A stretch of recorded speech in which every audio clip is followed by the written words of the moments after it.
오늘 말씀의 제목은 참음으로 기다릴지니라입니다. 제목이 참 그렇습니다. 오늘 이 제목을 가지고 여러분들이 좀 말씀을 들을 때 좀 자세히 들어야지 알 수 있고, 이 말은 대충 들으면 오해하거나 착각할 수 있는 내용이라는 거죠. 그래서 오늘 하나님이 여러분들에게 주시는 말씀이 무엇인지 확인하고 돌아가시는 시간이 되었으면 좋겠습니다. 저는 좀 체질적으로 어렸을 때부터 지금까지 잘 참는 게 있습니다. 그게 뭐냐면 병을 키운다 그러죠. 병원에 잘 안 가요. 아주 오래 참음으로 기다리고 곰고 굶어서 병원 가가지고 굉장히 고생한 적이 최근에 몇 번 있습니다. 최근에. 이런 제가 이 참음으로 기다릴지니라 이 말씀 제목 들으니까 참 제 자신이 답답한 부분이 많이 느껴지더라고요. 또 그런 분들이 있으시잖아요.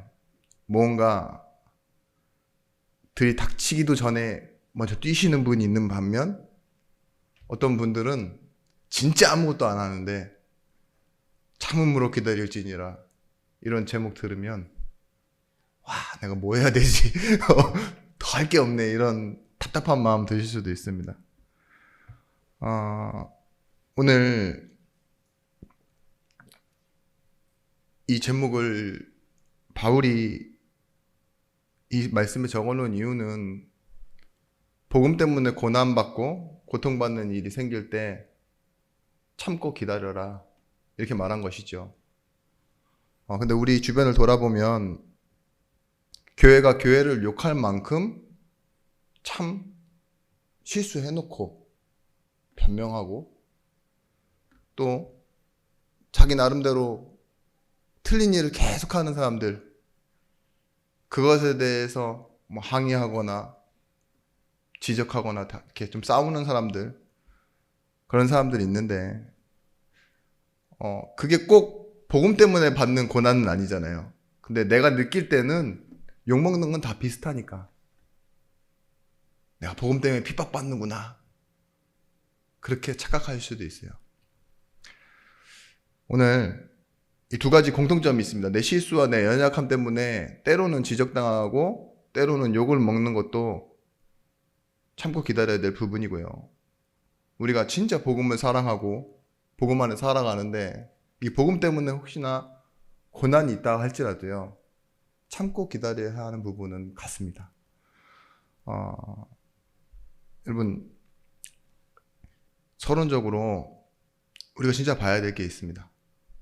교회를 아주 열심히 다니고 그 가운데 헌신도 아주 열심히 했는데 어느 날 집안에 이렇게 문제가 생기고 뭐 개인에게 병이 걸리거나 질병 문제 뭐 이런 것들 생길 수도 있고, 하던 일이 잘 안 풀려서 굉장히 어려움 당하시는 분들 있죠. 그런 걸 보면 멀리 있는 사람 아니고 가장 가까이 있는 사람들이 꼭 욥의 친구들처럼 와서 뭐라고 해요. 야, 너 뭐 잘못한 거 아니냐? 나 잘못한 거 없는데? 이렇게 얘기해도 그러면 신앙생활에 원인이나 이유나 과정이 있는 거 아니냐? 하나님 안 살아계시는 거 아니냐? 뭐 이런 식으로 계속 끌고 가요. 그럴 때 여러분들은 세상에 어떤 답을 주시렵니까? 얼마 전에 이게 아는 친구한테 연락이 왔는데 다시는 부모님과 안 보고 가족들과 안 보기로 했다고. 그런데 그 부모님도 예수 믿는 사람이고 동생도 예수 믿는데 자신만 안 믿는데요. 근데 아주 오랜만에 전화 와서 저한테 말하기를, 예수 믿는다는 게 뭐냐, 그렇게 가족과 연을 끊을 만큼 그렇게 사랑도 없는 것이고 예수 믿는다고 해도 하나도 안 바뀌는 것이냐, 저한테 이렇게 물어보는데 감을 잡았습니다, 제가. 오랜만에 나한테 연락한 이유는 답이 필요해서가 아니라 예수 믿는 내가 원망스럽구나. 나한테라도 대표성을 가지고 따져야겠구나라는 생각을 딱 들었어요. 그래서 제가 말을 했죠. 뭐 여러 가지 말을 하는데 말했다기보다는 둘러댔습니다. 딱히 할 말도 없고. 근데 할 말이 없지 이러면서 딱 그 무시하는 말투를 쓰는 거 있죠. 그래서 할 말이 없는 게 아니라 네가 말해도 들을 상태가 아니다. 그렇게 말하면서 만약 너와 내가 끔찍하지만 연인 사이라고 해보자. 근데 한번 내가 영화관을 같이 가고 밥을 같이 먹고 오고 어딘가 가서 뭐 새로운 걸 경험하고 오고 사진을 찍어보고 그러면 계속 공통적인 대화로 주제를 가지고 얘기를 하고 점점 발전돼서 더 많은 얘기를 하고 그러다 만약에 헤어진다면 아프지 않을 것 같지. 아프지 않겠냐. 그런 게 사랑인데 내가 니랑 공통점이 하나도 없는데 뭘 많은 얘기를 할 수 있고 지금 헤어져도 난 하나도 아프지 않다. 그런 거다. 내가 지금 이 수십 년을 예수 믿으면서 복음을 아는 것은 이렇고 잘못 아는 것은 이렇다. 그런 것도 나한테 굉장히 힘든 싸움이었다. 근데 따지려고 하는 사람한테 이렇게 한마디 팩트다 이러면서 얘기해 줄 수 있는 그런 것은 성경에 없더라. 그냥 예수 믿어라 이렇게 얘기했습니다. 참 그렇죠. 예수 믿는데도 일이 잘 안 되고 사람들과 갈등이 생기고 질병에 찾아오고 그런 일들 생긴다고 해서 원인이 어디 있고 어떤 과정이 잘못됐다라고 말하기는 쉽지 않습니다. 그러나 이런 상황이 생긴다고 해서 잘 믿었다, 이상하게 믿었다라고 판단하기보다는요. 이를 바라보는 성도는 분명히 답을 가지고 있어야 된다는 거예요. 오늘 서론이 그것입니다. 어떠한 현상이 예수 잘 믿고 예수 안 믿는 것에 대한 결과가 아니라 오늘 우리가 먼저 봐야 되는 답이 있습니다. 먼저 아무리 열심히 하고 공로를 쌓고 선행을 많이 한다고 해도요. 행위하는 것만으로 영적인 배경 그리고 우리에게 찾아오는 영적인 문제 이길 수 없고 바꿀 수 없다는 겁니다.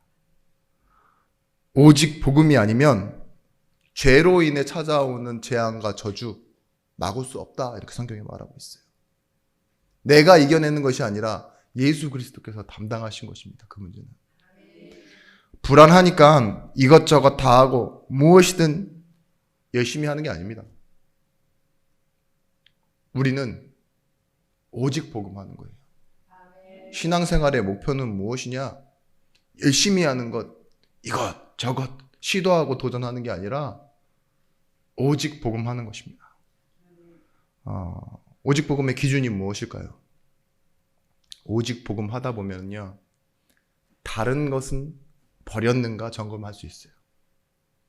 다 가지고 있으면서 이것만 오직 이게 안 돼요. 사람은.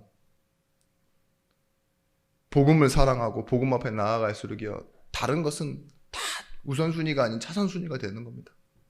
복음이 가장 먼저가 되면은요. 우리의 삶이 정리되어지게 되어 있습니다. 혹시나 오직 복음하고 있는데 우리에게 계속 문제가 온다. 하나님은요. 그걸 통해서 갱신할 기회를 여러분들에게 주실 것입니다. 문제를 당하고 현실적인 어려움이 있다 할지라도요. 오직 복음하는 사람한테는요. 그 문제와 상관없이 어려움과 상관없이 하나님은 생명 살리는 기회와 축복을 여러분들에게 주실 것입니다. 오직 복음의 이유가 있습니다. 그것은요. 하나님이 우리에게 그리스도를 주신 이유와 똑같아요. 하나님이 여러분들에게 나에게 복음을 왜 주셨습니까? 그리스도 아니면 이 문제 해결할 수 없고 그리스도 아니면 하나님 만날 수 없기 때문에 그죠? 결국은 영혼을 구원하시기 위해 우리에게 그리스도를 주셨는데 이를 복음이라고 합니다. 그러면 우리의 인생의 초점은 어디로 맞춰져야 되느냐?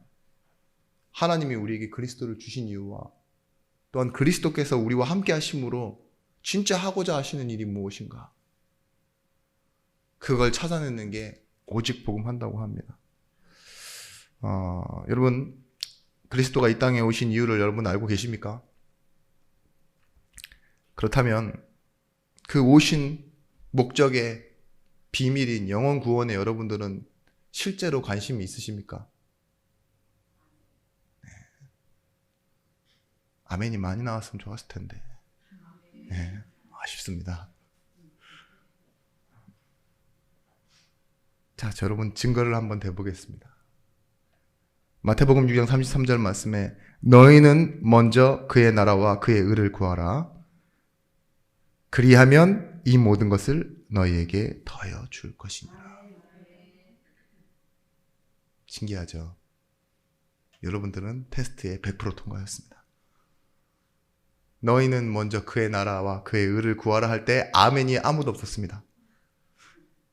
그게 타이밍이라는 거예요. 근데 이 모든 것을 너희에게 더하여 주실 것이니라 이러니까 그때를 기다렸다는 듯이 아멘. 보세요. 우리가 기다리고 있는 게 있다니까요. 여러분들이 아멘 하는 부분이 있어요. 그의 나라와 그의 의를 구하는 거예요. 그 뒤에 모든 것 없어도 우리는 그렇게 살아야 돼요. 근데 우리도 모르게 알고 있어. 말씀을 너무 잘 알고 있으니까 이 모든 것을 더하여 주시리라. 그때 아멘 해야지. 아멘 하는 타이밍도 너무 중요하다니까요. 그 모든 거 받고 싶어 하는 거예요, 여러분들. 그죠? 지금 교회가 교회의 됨을 막아서고 있습니다. 사실은 교회가 교회끼리 싸우고 있습니다. 이 문제를 아주 심각하게 볼 때 종교화의 문제라고 해요. 복음은 종교가 아닌데, 그죠? 하나님이 우리에게 오신 것이잖아요. 종교는 우리가 하나님을 찾는 것이고. 근데 도덕적 옳고 그름을 가지고 싸우고, 우리가 정통이네, 우리가 진짜네, 이런 거 따지다가요, 진짜 그리스도 오신 이유 목적 잃어버리고요. 사랑을 잃어버렸어요. 영혼을 사랑하는 게 하나님 목적인데 그것보다 더 중요한 게 뭐가 됐습니까? 정통, 옳음, 누가 맞네 틀리네, 누가 더 잘하네. 마태복음 23장 13절 말씀에 화 있을진저 외식하는 서기관들과 바리새인들이여 너희는 천국 문을 사람들 앞에서 닫고 너희도 들어가지 않고 들어가려 하는 자도 들어가지 못하게 하는도다. 지금 신앙생활 열심히 하고 성경을 달달달달 외우는 그 시대에 종교 지도자들에게 말하고 있는 거예요. 뭐예요? 천국문 앞에서 천국문을 닫고 너희도 들어가지 않고 하는 사람도 막고 있다고. 이 얼마나 심각한 문제입니까? 지금 교회가 그러고 있습니다. 교회가 복음 말하지 않고 자꾸 종교에서 말하는 것, 돈 말하는 것, 그런 거 진짜 위험한 겁니다. 그러다 문제 당하면 핑계를 갖다 댑니다. 우리가 예수 믿는 것 때문에 핍박당하고 고난당하는 거다. 제가 어떤 교회 얘기 들었는데 폰지 사기라고 하죠. 다단계 네트워크 마케팅, 성도들과 함께 성공한다고 교회인의 막 80% 이상이 거기에 가입해서 다 은혜롭게 말씀 들어요. 잘 될 거다 이 말만 들으면요, 그거랑 연결되어지는 거예요. 그리스도의 말씀이 연결되어지는 게 아니라 사업성. 근데 어느 날 만약에 혹시나 폰지석이라는 게 그렇습니다. 내가 잘 될 거라고 믿고 이 사람도 끌어들이고 저 사람도 끌어들이고 막 끌어들였는데 나중에 위에서부터 서서히 무너지잖아요. 확 무너지면 뭐가 되느냐, 나도 피해자인데 내가 가해자가 되는 게 폰지석이에요. 그럼 어떻게 되죠? 말씀 들으면서도 저 목사님 때문에 내가 투자를 얼마 했는데, 그렇게 되겠죠. 옆에 있는 사람은 5천만 원인데 나는 1억이야. 교회 나오고 싶겠습니까? 나이스, 나는 300만 원밖에 안 했다 이러면서 저 머저리 막 이렇게 보인다니까요. 어쩔 수 없이 가진 것대로 보고 경험한 대로 볼 수밖에 없는 저희니까. 사실 솔직히 그래서 문 닫은 교회도 많대요. 복음 아닌 다른 거 하는 거 있죠. 부흥된다고 하니까 성전 크게 지어놓고 하면 된다 이런 식으로 목적이 이끄는 삶. 이래서 말씀 중에 얼마나 힘 있는 말씀들이 많습니까? 근데 그 말씀들이 뭘 말하는지 모르고 그냥 잘 된다, 복 받는다, 기복으로 가고 있는 그런 모습도 많이 보게 됩니다. 그런데 오늘 말씀이 나옵니다. 우리에게 고난이 있는데 두 가지 고난이 있습니다. 그리스도와 함께 받는 고난과 현재의 고난. 17절의 말씀과 18절의 말씀입니다. 자녀이면 상속자요, 또한 곧 하나님의 상속자요, 그리스도와 함께한 상속자니 우리가 그와 함께 영광을 받기 위하여 고난도 함께 받아야 할 것이니라. 첫 번째입니다. 하나님 자녀만이 아는 고난이 있습니다. 그 고난의 첫 번째가 뭐라고 했습니까? 예수와 함께 받는 고난이라고. 예수님이 이 세상에 계실 때 고난을 당하셨습니다.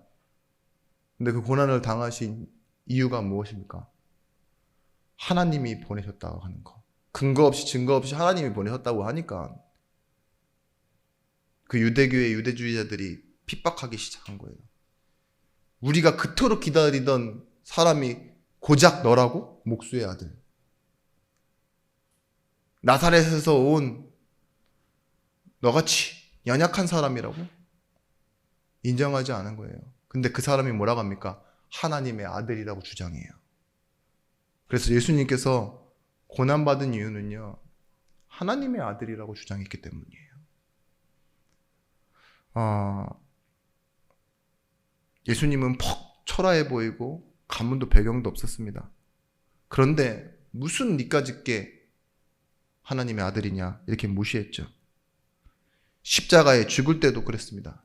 유대인의 왕이요 하나님의 아들, 이게 죄명이었어요. 우리가 왜 고난받습니까? 물론 연약해서 무능해서 남한테 피해줘서 욕먹는 것 말고 본질상으로는요, 우리도 하나님 아들이기 때문이에요. 우리가 하나님 자녀이기 때문에 그렇습니다. 이것이 그리스도와 함께 받는 고난입니다. 우리가 예수 믿으면서 자리 챙기고 업적 따지고 뭔가 증명하려고 그러는 거 있죠. 나 하나님 믿는데 좀 잘 된다 이런 것들 있잖아요. 특히 자녀들한테, 가족들한테. 세베대의 어머니가 자기 아들들을 끌고 와서 예수님의 제자임에도 불구하고 뭐라고 얘기하는 줄 아십니까? 하늘나라에 가면 보좌 우편을 우리 아들에게 주십시오. 그런 식으로 따낼 수 있는 게 자리입니까? 아니잖아요. 내가 너희에게 종이 주인보다 더 크지 못하다 한 말을 기억하라. 사람들이 나를 박해하였은즉 너희도 박해할 것이요 내 말을 지켰은즉 너희 말도 지킬 것이라. 우리를 박해할 것이지만 예수님의 말을 믿고 구원받았던 것처럼 너희들의 말을 듣고 믿고 지키고 구원받을 것이다. 이렇게 말하고 있습니다. 예수님이 사울을 만나주실 때, 바울을 만나주실 때죠. 이렇게 얘기하십니다. 사울아, 사울아, 왜 나를 핍박하느냐? 사울은 예수님 못 봤어요. 예수 믿는 사람 핍박했지. 근데 거기서 뭐라고 하십니까? 예수님은 나를 핍박한다 그랬어요.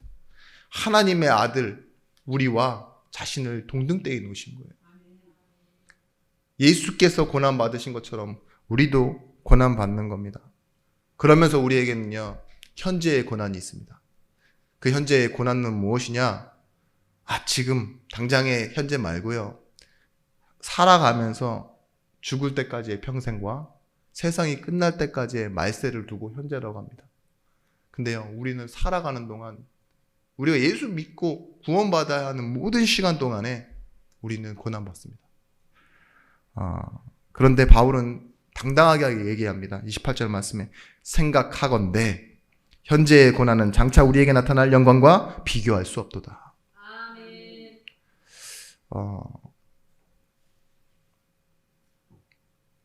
예수 믿는데 남모르게요. 남모르게 잘 믿는데도 불구하고 가족에게, 주변 사람에게 학대받고 핍박받고 정신적인 폭력 당하는 사람들이 있어요.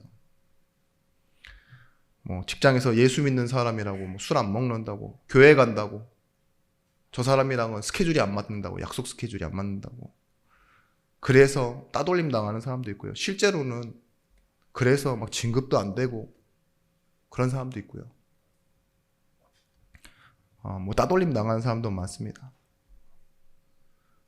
그러다가 보면 예전에는 그런 경우도 많았대요. 우리 한국 교회사에는 가난하게 사는 사람들도 많았대요.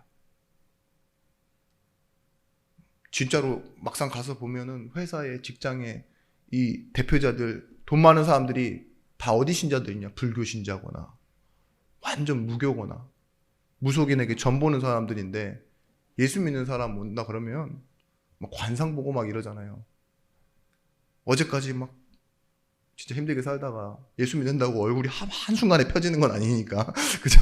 근데 영적 신분 모르고 얼굴에 쓰여진 관상과 부모 누구냐 이런 거 보면은 예수 믿는 사람 답답하게 보일 수도 있어요. 우리 바울의 비교급을 한번 보십시오. 태장을 몇 번 맞고 자기 몸엔 이미 가시가 있고 옥에 갇히고 강의 위협을 받고 죽을 위기를 그렇게 많이 겪은 바울이 뭐라고 하느냐? 생각하건대 현재 받는 고난은 장차 앞으로 나타날 영광과는 비교할 수 없다. 지금 바울이 말하고 있는 겁니다. 우리를 누구라고 말하냐? 그리스도와 함께한 상속자니. 자녀랑 갈등 있으십니까? 자녀가 내 말을 너무 안 들어요. 맨날 싸워요. 저거 죽여 말어, 막 살려, 막 이런 생각 드는데, 결국은 여러분들 나중에 여러분들이 혹시나 아프실 때, 실제 그런 일이 있기 때문에 제가 좀 말을 조심하지만 실제잖아요. 자녀와 부모 사이가 많이 안 좋았음에도 불구하고 뭐예요? 아프니까 장기 이식을 자녀가 해줘요. 그죠? 혹시 여러분들 재산을 누구한테 줘야 되는데 누구한테 줘요? 자녀한테 주잖아요. 우리가 신앙생활 잘했냐 못했느냐가 중요한 게 아니에요. 내가 자녀냐 이거예요. 자녀이면 상속자예요. 우리가 그 유업을 받는데 내가 예수 못 믿고 잘 믿고 이래서 고난받는 게 아니라 자녀이기 때문에 받는 거예요. 분명히 로마서 8장 2절 말씀에 말하고 있습니다. 우리는 법적으로 죄와 사망의 법에서 생명의 성령의 법으로 옮겨졌다. 그런데 어느 법 속에서 살아가냐? 이제는 이 생명의 법 속에서 살아가는데, 그러다 보면 복음 모르는 사람, 또한 하나님의 뜻을 따라 우리에게 찾아와주는 고통과 고난을 받을 수 있다. 근데 그것은 뭐라고요?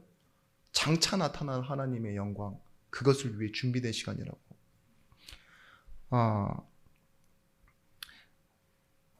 21절 말씀에 그 바라는 것은 피조물로 썩어짐의 종로를 타서 해방되어 하나님의 자녀들의 영광의 자유에 이르는 것이라. 지금의 교회는요, 하나님의 축복을 너무 축소지향적으로 알고 있어요. 축소지향적으로 알고 있다는 말은 뭐냐? 그냥 띄엄띄엄 알고 있고 자기가 딱 정해놨어요. 결론은 하나님 자녀라면 이래야 돼. 거의 유교와 비슷합니다. 하나님 자녀는 너무 튀면 안 되고, 너무 앞에 있어도 안 되고, 너무 뒤에 있어도 안 되고, 헌신을 적당히 해야 되고, 뭐 이런 것들 있죠. 그래서 받을 복은 자녀가 잘 되고, 그러면서요, 결국은 내가 잘 되고, 세상이 잘 되고, 세상을 살리고, 막 얘기하다가 어느 순간에, 예수 믿는 것, 그 정도면 족하지. 내 자녀가 목회자는 안 된다. 사모는 안 된다. 막 이러죠. 선교사는 죽어도 안 된다. 왜 그런 생각이 들어가 있습니까? 우리 예수 믿는 것들이요, 어느 정도 내 삶에 맞춰져 있어서 그래요. 말씀에 맞춰져 있지 않고. 여러분, 우리가 고난을 이겨내는 방법이 있습니다. 고난을 대하는 자세와 태도가 있다니까요. 어떻게 하면 되겠습니까? 그 대안입니다. 두 번째.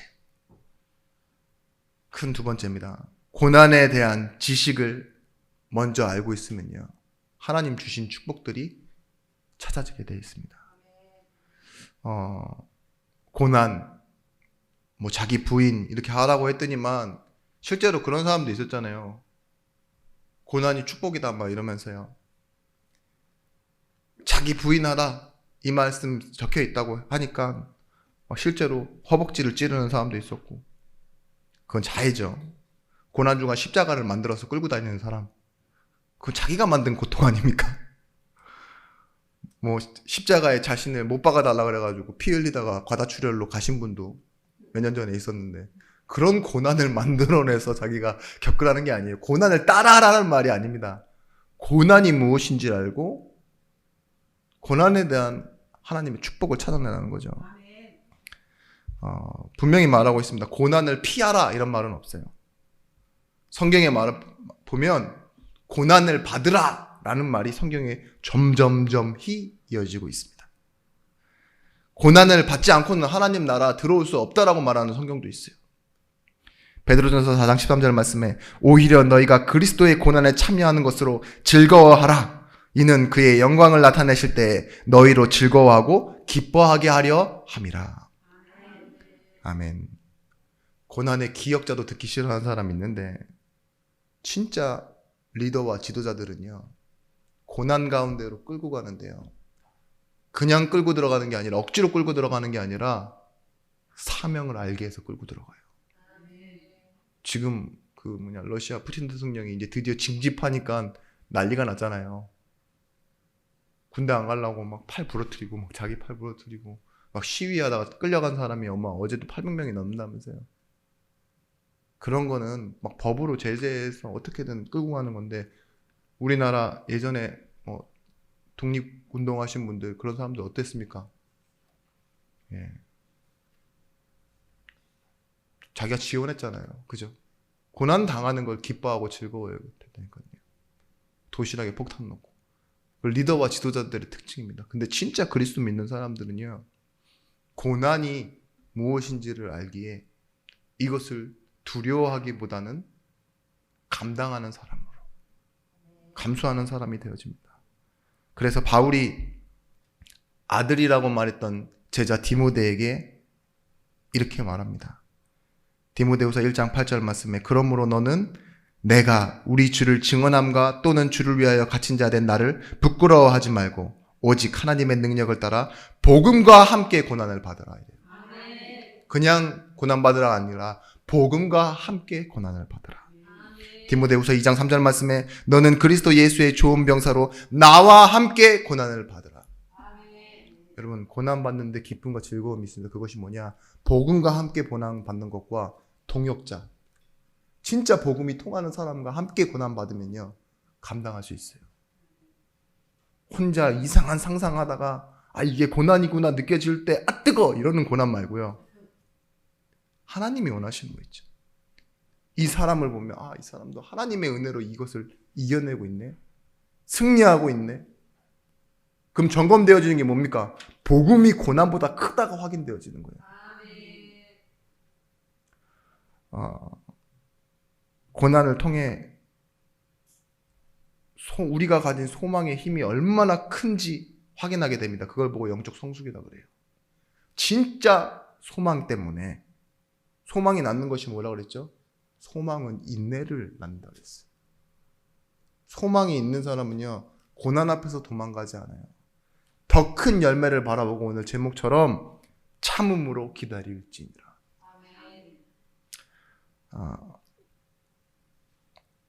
믿는 우리가 누릴 축복은요, 고난이 면제되는 게 아닙니다. 예수 믿는 사람들이 자꾸 고난이 면제되길 바래요. 고난이 없었으면 좋겠습니다라고 말하지만 시편 119편 71절 말씀에 다윗은 이렇게 말합니다. 고난 당한 것이 내게 유익이라 이로 말미암아 내가 주의 율례들을 배우게 되었나이다. 여러분, 고난 당할 때 진짜 예수 믿는 사람들은요, 말씀으로 깊어져요. 처음 말했던 것처럼 뭐라고요? 오직 복음하게 되는 거예요. 고난 당하는데 답이 하나밖에 없는 걸 알아요. 그래서 불필요한 것을 내려놓게 됩니다. 그게 오직 복음입니다. 다른 것을 버릴 수 있는 힘이 생기게 됩니다. 이걸 이제까지 내가 왜 붙잡고 있었지? 하는 것들 있죠. 미성숙한 사람들 있죠. 아직 덜 성숙하지 않은 사람들. 그런 사람들의 특징이 뭐냐? 마치 아이처럼요.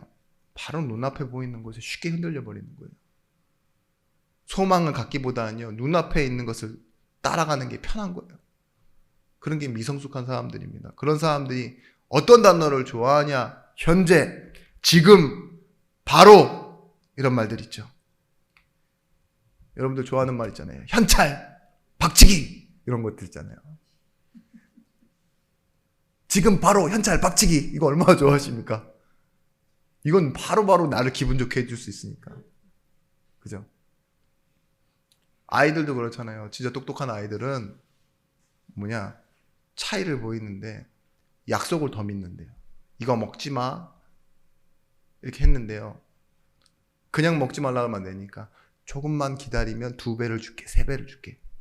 근데요, 아이는 그 말 하고 있는데 막 집어먹는 아이도 있고요. 약속을 받기도 전에 막 입에 퍼서 넣었어요.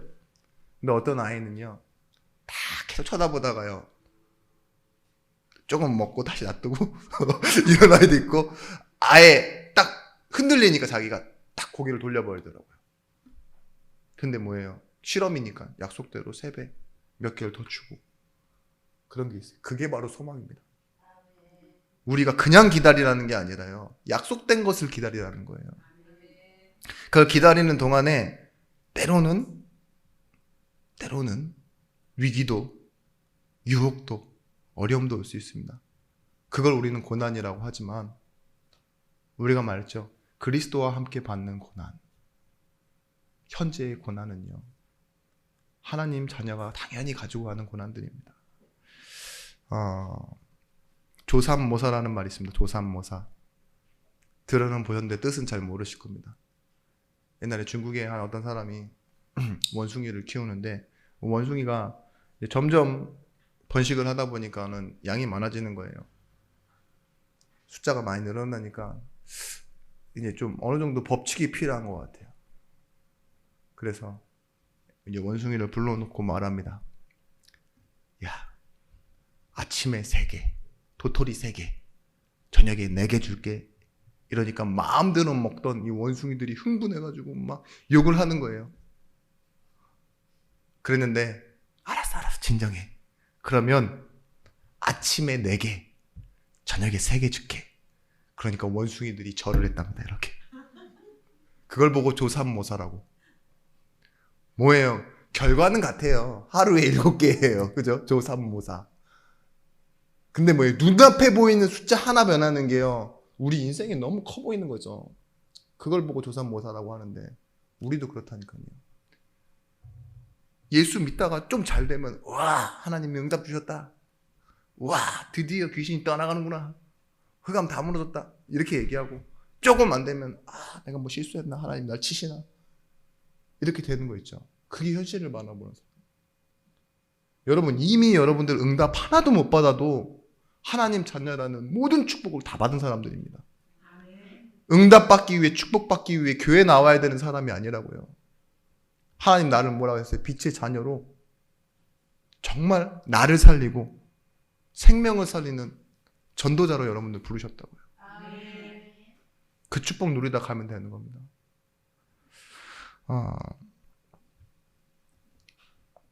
여러분 이 고난은요 고통이라고 말하는데 생명을 잉태하는 고통, 고난을 전도라고 합니다.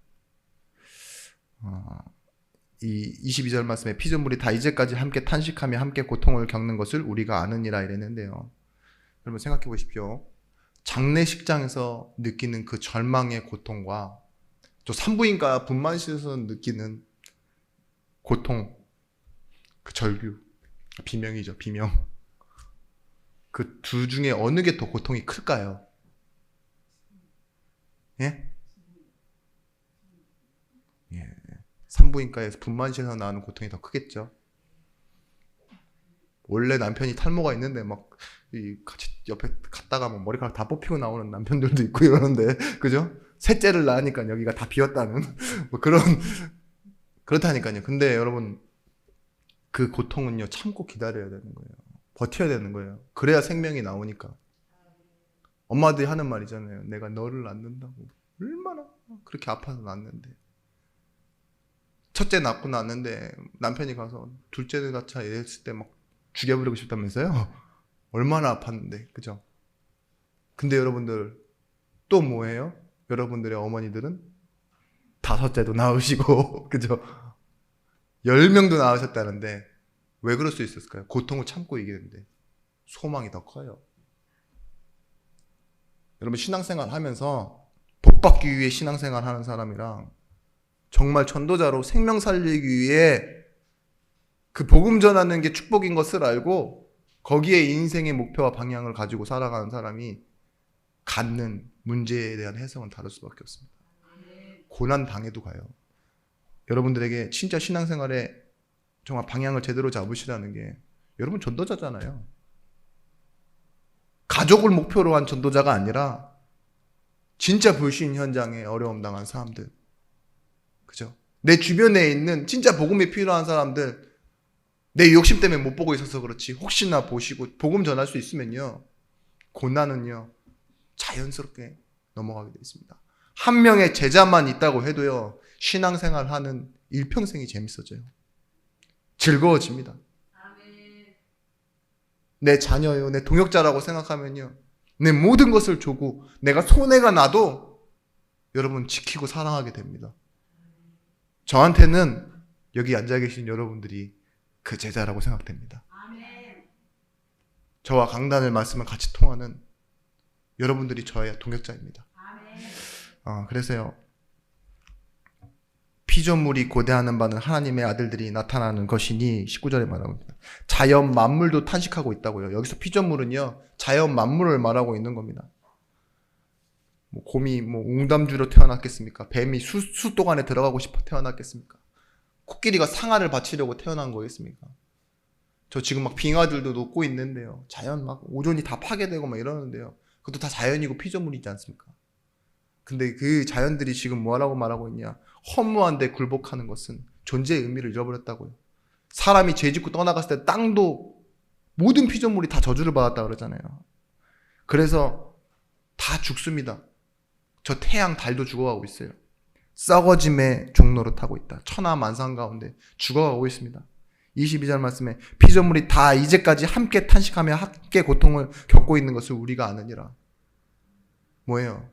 지금 이 세상도요, 이 자연 만물도 피조된 세계도요, 뭘 기다리고 있다고요? 하나님의 아들들이 나타나기를 기도하고 있다고요.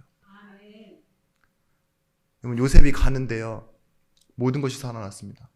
그의 집과 밭과 가축도 복받았다 그랬잖아요. 그런 것처럼요, 우리가 가는 곳에 땅도 살아나고 생명이 살아나는 거예요. 고난, 요셉이 분명히 가족들에게 팔려서 노예로 가는 거 고난이죠. 거기서 갔는데 또 누명을 쓰고 감옥 가는 것도 고난입니다. 근데 결국은 뭡니까? 마침내 하나님께서 선을 이루시는 거예요. 요셉은요, 고난에 대한 답을 얻은 게 아니라요, 언약에 대한 확신을 가지고 있었어요. 그래서 세 번째입니다. 우리는 참으면서 기다리는데요, 말씀으로 참으면서 기다려야 됩니다. 여러분, 말씀 받을 때요 피곤하고 졸리시죠? 그 정도가 아닙니다. 사실은요 고통스러워야 돼요. 내가 바라는 것과는 너무 멀리 거리가 있기 때문에 고통스러워야 돼요. 내가 받고 싶은 응답과 하나님이 주시고자 하는 응답이 다름을 알고 실망하셔야 됩니다. 그렇잖아요. 나는 현재, 지금, 바로, 현찰 이건데 하나님은 장차 이러잖아요. 바로 보이시는 걸 안 주시니까. 그죠? 내가 언제 갈지 모르는데 장차래. 얼마나 내가 지금 힘든데 장차래. 이처럼 허무하고 힘든 게 어디 있어요? 그런데 복음이 주는 소망이 현재의 고난을 이길 수 있는 능력이 된다는 것을 여러분 알고 계셔야 됩니다. 디모데후서 1장 12절 말씀에 이로 말미암아 내가 또 이 고난을 받되 부끄러워하지 아니함은 내가 믿는 자를 내가 알고 또한 내가 의탁한 것을 그날까지 그가 능히 지키실 줄을 확신함이라. 하나님께서요, 그날까지 능히 지키신대요. 하나님은 언약을 주시고 우리의 인생을 그 언약으로 이끌어 가시는 분입니다. 보호자의 축복, 보호자의 능력, 성삼위 하나님이죠. 창조주 하나님의 능력, 성자 하나님의 죽으시고 부활하시는 그 하나님의 사랑, 그것도 능력입니다. 그런데 성령, 모든 것을 통달하시고 하나님의 기쁜 것까지 통달하시는 그분이요, 우리에게 보혜사로 오셔서요, 나를 가르치시고 생각나게 하시고 우리를 인도해 가신대요. 십자가의 본질은 고난이 아닙니다. 여러분, 우리가 십자가 바라보면 돼요. 십자가가 고난입니까? 아니요, 순종입니다. 로마서 5장 19절 말씀에도 우리가 말씀 나눴었죠. 하나님이, 한 사람이 순종하지 아니함으로 많은 사람이 죄인 된 것 같이 한 사람이 순종하심으로 많은 사람이 의인이 되리라. 예수 그리스도께서의 죽으심이 우리를 의인 만드신 것처럼 우리가 진짜 십자가 앞에 정말 십자가를 바라보며 하나님 말씀 따라가는데 어떤 일이 일어나느냐? 생명이 살아나는 응답이 일어나요. 죄인이 의인 되는 응답이 나타난다니까요. 십자가는 그래서 생명을 살리는 축복입니다. 하나님의 계획에 아들이 동참한 사건, 뭐죠? 그는 근본 하나님의 본체시나 뭐예요? 똑같다는 말이에요. 근데 한 분이 이 분을 섬기시기로 해요. 그죠? 그리고 이 말을 들어요. 왜 동등된데 이 말을 듣습니까? 그렇다니까요. 스스로 낮아지시고 인간의 몸을 입고 해서 그게 뭐예요? 섬김이에요. 그리고 순종이라고 합니다. 우리도 마찬가지예요. 우리도 하나님의 자녀인데요. 그냥 성도들과 동등됨을 여기지 아니하시고 섬기십시오. 그 섬김은 말 그대로 내 있는 건 내어주는 게 아니라 말씀 따라 생명이 낳는 고통이 기쁨인 것을 알고 그 길을 걷는 전도자의 길입니다. 그래서요, 여러분, 소망이 있다고 그걸 증명하려고 하지 마십시오. 증명하려고 할수록 추해집니다. 나 예수 믿는 소망이 있어 이러면서 눈빛으로 막 눈 깜빡깜빡해 보세요. 내가 없을수록 비참하고 가진 것일수록 야망이 있어 보입니다. 그래서 뭐 하시면 되느냐? 증명하지 말고 기다리시면 돼요. 그게 참고 기다리는 거예요. 우리는 증명하지 않아도 이미 더 큰 하나님의 계획이 우리를 향하고 있기 때문입니다. 우리가 소망으로 구원을 얻었음에 보이는 소망이 아니니 보는 것을 누가 바라리요. 만일 우리가 보지 못하는 것을 바라면 참음으로 기다릴지니라.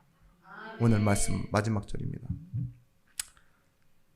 찬송가 310장 아시죠? 후렴 부분에 내가 믿고 또 의지함은 내 모든 형편 아시는 주님, 늘 보호해 주실 것을 나는 확신이 하나. 왜 내게 권능 주셔서, 왜 내게 은혜 주셔서, 이 쓸데없는 자, 그렇지만 하나님의 가장 중요한 것을 아는 자, 이렇게 되어졌습니다.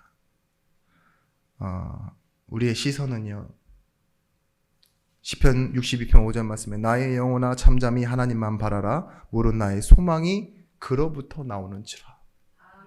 문제가 올 때 문제만 바라보는 게 아니라 답이 될 만한 것을 바라보는 것이 아니라 누구를 바라보면 됩니까? 우리의 시선이요, 주를 바라보면 됩니다. 물은 나의 소망이 그로부터 나오는지라. 지난번에도 한번 얘기 드렸지만 윌리엄 로버트 허 선교사님 아시죠? 이분이 이제 평양에 있는 아버지 선교사님을 따라 한국에서 자라고 나중에는 이제 하버드에 가서 공부하다가 이제 박사학위 받기 한 8개월 정도 남았는데 그때 6.25 터졌어요. 근데 내 나라 내 조국을 위해서 내가 가야 된다고 학위 포기하고 한국에 왔는데 하필이면은 파견된 곳이 어디였냐? 메가더 장군 옆이었습니다. 메가더 장군의 부관이었으니까요. 이 사람이 한국 지리를 너무 잘 알고 한국에 대한 언어를 너무 잘하니까요. 그래서 지금 공군사관학교에 가보면 이 윌리엄 로버트 허 선교사님의 흉상이 있다 그래요. 어디서 돌아가셨냐? 저 위에서, 저 은평구에서 돌아가셨다고 지금 나와 있는데, 그분의 자녀들이요, 한국 역사에 엄청난 일들을 만들어냈어요. 뭐 아들은 그 법조계 교수로, 딸은 의사 선생님으로 죽었는데도 당신 나이 20 거의 중반 정도 됐을 겁니다. 그죠? 보세요. 옛날에 우리 둘로스호라고 이렇게 선교사님들이 타고 다니는 배가 있는데 필리핀에서 폭탄 맞고 죽고, 또 SVM이라고 제가 말씀드렸잖아요. 7명의 건초 더미 위에서 기도하던 사람들이 100명이 모여 집회를 하고 서원을 했는데 그 후로 25,000명이라는 선교사님들이요. 하버드 대학교, 예일 대학교, 뭐 에드먼즈 칼리지에서 아시아로만 다 왔는데 그분들이 다 아시아에 순교하셨거든요. 거의 대부분. 근데 그 가족들이요. 뭐라고 했을까요? 고난이라고 얘기하지 않았을까요? 내 자녀가 예수 믿고 선교사라는 축복받고 나갔는데 결국은 꼬작 미개한 나라에서 죽었다. 핍박받고 죽었다. 병들어서 죽었다. 그렇게 생각하지 않았습니다.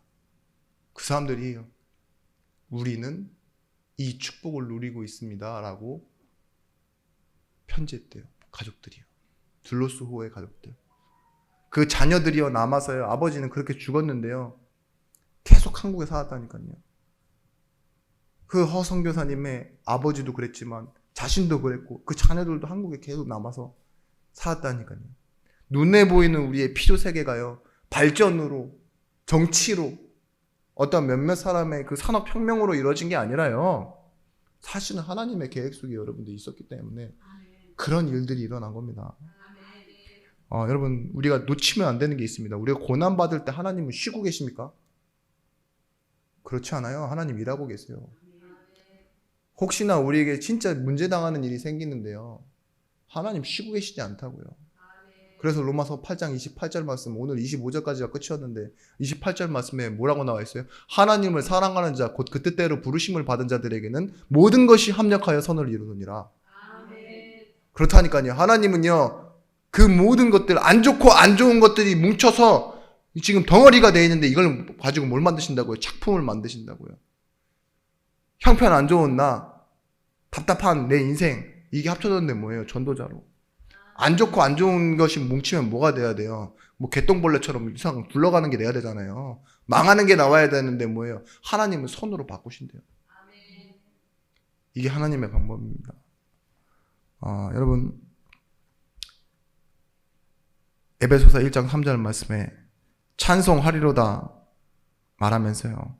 4절, 우리를 택하사 흠이 없게 하시려고 5절 말씀에 뜻대로 우리를 예정하사 6절 말씀에 사랑하시는 자 안에서 우리에게 거저 주시는 바 그의 은혜의 영광을 찬송하게 하려는 것이라.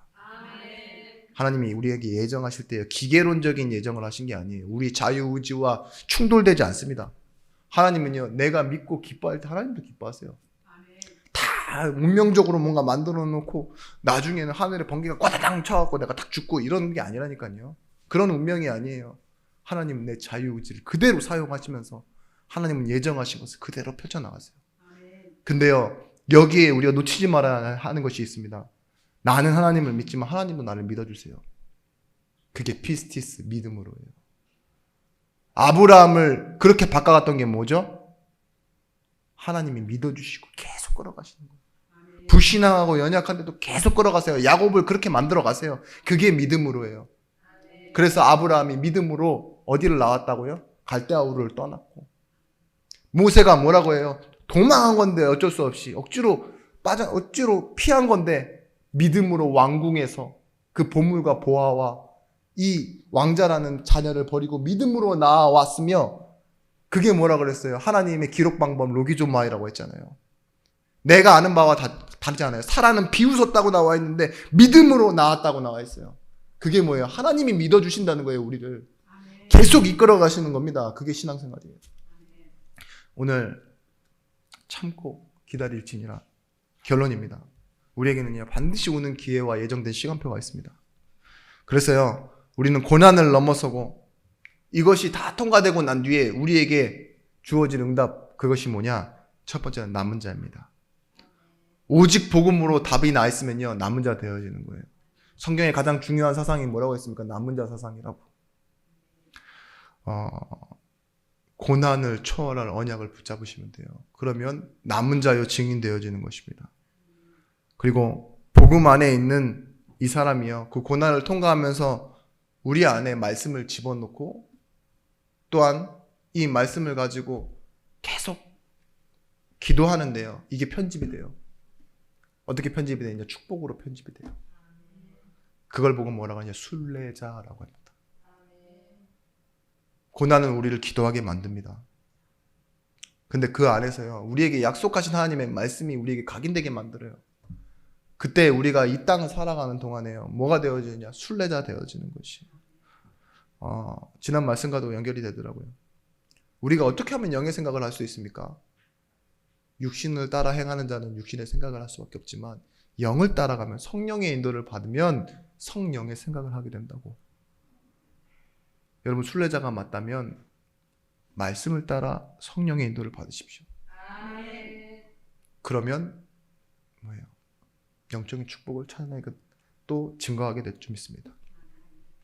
마지막입니다. 오직 복음으로 세상을 취하고 살리는 정복자의 삶이 시작되어지는 겁니다. 이 위에 앞에 있는 남은 자의 축복과 순례자의 축복을 받으면요, 남아서 그 길을 계속 가는데 어떤 축복이 오느냐? 생명을 살리는 축복이 오고 치유하는 축복이 와요. 그것이 바로 정복자입니다. 여러분, 이 하나님의 축복이 한 주간 여러분들과 함께 하시는 시간표가 되시길 바랍니다. 참고 기다리는데 그걸로 끝이 아니라 뭐라고 했습니까? 반드시 와지는 하나님의 시간표. 그 속에 여러분들 증인으로 세워지게 될 줄 믿습니다. 기도하겠습니다.